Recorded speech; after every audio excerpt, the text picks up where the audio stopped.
I really regret not being here in Amsterdam for this meeting of the ICORN Pen Network. For one thing, you're at the front lines of freedom of expression, not merely advocates, but participants, speakers, writers, exercising your freedom of expression in sometimes harsh environments. Your work is what makes my work worthwhile. Human rights law protects everyone. The professional journalist gathering and reporting information, the blogger and social media poster sharing information and opinions with the world, and everyone who enjoys or seeks access to others' expression. It protects everyone's right to challenge or even verify official narratives and conventional opinion by seeking and gathering information, analyzing it and interpreting it, sharing it through any media, regardless of frontiers. States also have a positive obligation to promote free expression, not merely protect it against interference and attack.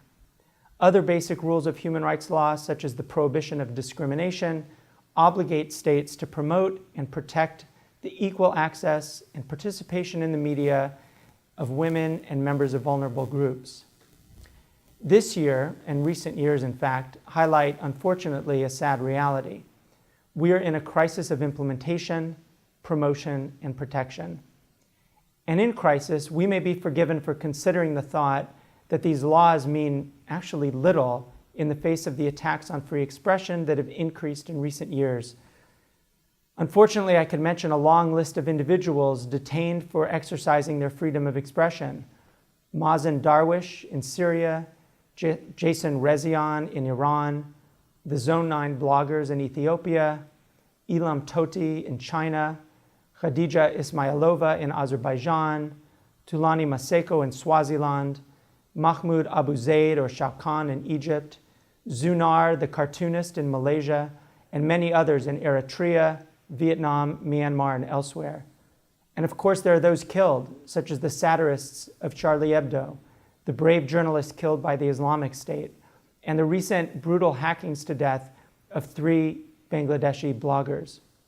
There's also the military leader of Thailand claiming power to close down the media, arrest people, order for people to be shot. That's a quote. There are the attacks on and intimidation of journalists and others by local police in Ferguson, Missouri. There's the recent adoption of laws in Europe to restrict expression, including a new law in Spain that purports to ban video recording police at protests. And there's the widespread pressure on sources for journalists and civil society. This is all especially true for artistic freedom, where the writers and other artists push the boundaries of conventional thinking and in turn suffer for it. These attacks violate the letter and the spirit of the freedom of expression. To clamp down on unwanted expression or seal off information and ideas from the public, those in power often deploy pretexts instead of legitimate justifications genuinely rooted in the protection of national security or public order or morals. In the pursuit of legitimate objectives, sometimes they adopt disproportionate rules that sweep in or deter a wide range of legitimate expression, often in hurried and anxious reaction to real threats, undermining the work of NGOs and others. I've mentioned in other places a number of key themes for us to consider, but here let me highlight 3. First, online surveillance poses a direct threat to the ability of artists, the media, NGOs, academics, activists, and others to seek, receive, and impart information without interference. Technology has responded with tools to protect the privacy of our communications, the 2 most important of which are encryption and anonymity. Ongoing debates over encryption and anonymity all too often focus only on their potential use for criminal purposes. But encryption and anonymity mainly exist to empower individuals to browse, read, develop, and share opinions and information without interference, and enable artists, civil society, and many others to exercise the rights to freedom of opinion and expression. A number of states are adopting laws which seriously limit the capacity of individuals to communicate securely and anonymously. Because of their importance, restrictions on encryption and anonymity must be avoided and only limited, if at all, according to strict application of principles of legality, necessity, proportionality, and legitimacy. Second, an end to laws designed to deter criticism of government officials and religious institutions.